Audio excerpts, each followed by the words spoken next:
Welcome back to another episode of 40 Facts About the 40K Universe. I am your host, Gershwin, and you are watching One Mind Syndicate. Today we continue talking about the Imperium of Man as we get into the language of humanity. This is the spoken words of, everyday Imperial citizens and Imperial guardsmen within the Imperium of Man. If you're new to the channel, subscribe because we post Warhammer 40K content every single day. And of course, comment down below if you have any requests or suggestions for topic ideas. We read that every single day. With that said, let's get into 40 facts on the language of the Imperium of Man. High Gothic, also called Tech by the adepts of the Adeptus Mechanicus, is the tongue of the Imperium of Man, used in the titles of ancient instructions and organization. It represents an older language than the commonly used Imperial vernacular tongue, and is regarded as a sacred tongue since it was the language spoken by the Emperor of Mankind during the era of the Great Crusade in the late 30th millennium. At that time, the language was simply called Imperial Terran. In the current age of the Imperium, High Gothic is the equivalent of the Church Latin used during the medieval ages of ancient Europe. High Gothic is also known as Tech because it is a version of the language in which the technical rituals of the Adeptus Mechanicus and other ancient works are recorded.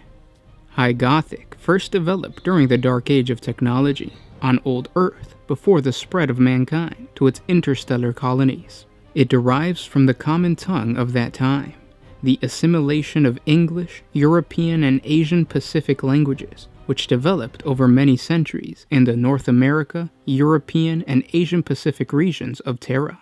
High Gothic was the universal medium of humanity's written records until the advent of the Age of Strife, and was spoken as a first language by many and as a second language by almost everyone else. Its idioms and vocabulary now appear archaic and mystic to the people of the present-day Imperium, and many of its words have acquired religious significance over the years. It is the language of the tech priest of the Adeptus Mechanicus and of the forbidden books of the heretical and demonic lore. High Gothic is unintelligible to most Imperial citizens. It is the only language of important adepts and members of the Inquisition, and even among those who can speak it, it is only a second language. It is used mainly in formal situations, such as during a pious benediction of a priest of the ecclesiarchy, rather than as casual language of conversation. Low Gothic, a bastardized present-day version of High Gothic, is the current common tongue of the Imperium in the late 41st millennium. Low Gothic is the common language of most of the myriad of trillions of human beings in the Imperium of Man. Low Gothic was derived over many millennia from the prior common language used by the Human Interstellar Federation that existed during the Dark Age of technology, and on Terra at the time of the Great Crusade, that is known as High Gothic. Low Gothic is the common man's everyday spoken and written language, and it is represented, for our purposes, as 21st century English in the Warhammer 40K universe, though in fact it would be utterly unintelligible to English speakers after tens of thousands of Terran years of linguistic drift with other languages. Low Gothic is composed of not only one, but millions of other dialects of the language derived from High Gothic. These dialects developed over the long years of the Age of Strife, when all interstellar colony worlds of humanity were cut off from trade or communication with one another, or with the homeworld of Terra, by the powerful warp storms that preceded the birth of the Chaos God Slanesh. Below Low Gothic is of course the slang that the Imperial Guardsmen use.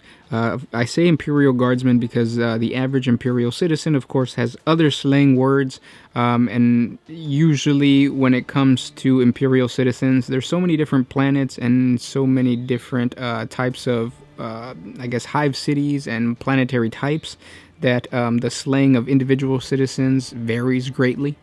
So Imperial Guard slang is one that is unique to the Imperial Guard, but at the same time travels with them. So it's a little more structured than your regular Imperial citizen slang. So we're going to go over Imperial Guard slang right now. We're going to kick things off by talking about the sign of the Aquila. This is a sign of devotion to the Imperium that forms the Imperial Eagle. by crossing the hands with the palms pressed to the chest and thumbs linked. You could actually try this sign right now. It feels kind of goofy. It makes you either think of Jay-Z and his Illuminati diamond symbol, or it makes you think of the little hood rats that used to throw up gang signs back in elementary school. Pretty goofy. The term bleed out means to die of blood loss before medical attention can be given. This is pretty standard. That's what we call that nowadays. A blunt is a sanctioned psyker slang for a non-telepath. This is interesting that the Imperial Guard know about, because as far as I know, Imperial Guardsmen don't really interact with sanctioned psychers that much. I don't even think the Imperial Guardsman has a psychic unit, do they? Yeah, I can't think of it, but it's pretty interesting. Blunt. A bonehead is an Ogren sergeant with a surgically augmented intelligence who can interpret orders for his less advanced squad mates. Also used as a term of abuse for anybody giving to orders too literally, to the detriment of their subordinates. This is interesting because you get to see how the Ogrens are seen in the hierarchy of the Imperium. They are seen as basically, what are they called? Meatheads, but worse because they're a completely different species, so very derogatory. A Catachan kiss is a headbutt. A cooker is a melt-a-gun. To do a Yarick is to take a trophy from a slain enemy. Of course, Commissar Yarick is one of the most famous Imperial commissars out there.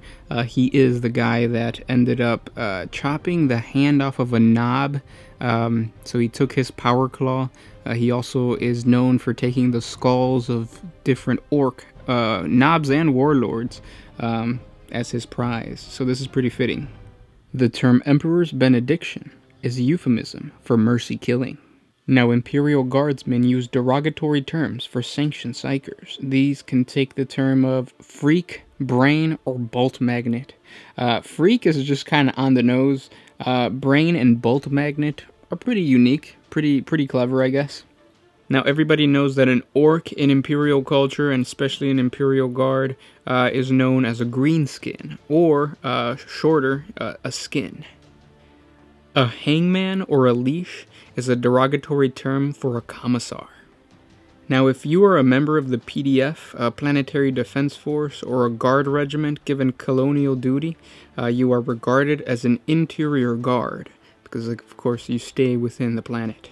If you have created a unit that has seen the front lines for a very long time, so much so that a lot of their makeup or a lot of the members of the unit are actually remnants of different squads because they've suffered so many casualties that they all just lump them into one unit, that unit would be considered a leftover unit.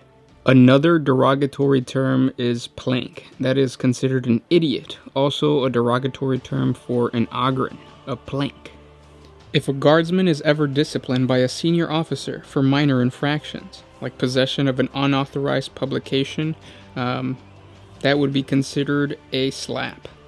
Now, some Imperial Guardsmen have actually encountered the Tyranids, and they don't know the Tyranid unit names, or I guess you could say the Tyranid bioform names.